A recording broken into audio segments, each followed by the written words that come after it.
গুম হওয়া ১৫৫ ব্যক্তিকে এখনো ফিরে পায়নি তাদের পরিবার।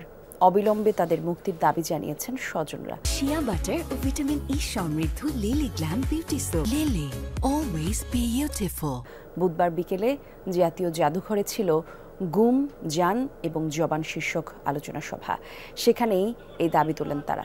তাদের দাবি, যে ২৩টি আয়নাঘর আলোচনায় এসেছে তা জনগণের সামনে উন্মুক্ত করতে হবে। একই সাথে গুমের সাথে যারা জড়িত তাদের চিহ্নিত করে দ্রুত বিচারের মুখোমুখি করতে হবে। আলোচনা সভায় সঞ্চালনা করেন মায়ের ডাকের সানজিদা ইসলাম তুলি। জিয়াউল হাসান, অ্যাডমিরাল সোহাইল এরা প্রত্যেকে জড়িত ছিলেন আর হুকুম করেছিলেন শেখ হাসিনা। আমি তাকে গ্রেফতার চাই। তার প্রায় ২৩টা আয়নাঘরের কথা আমরা শুনতে পাচ্ছি। তো এই আয়নাঘরগুলো আমাদের কাছে ওপেন করে দিতে হবে।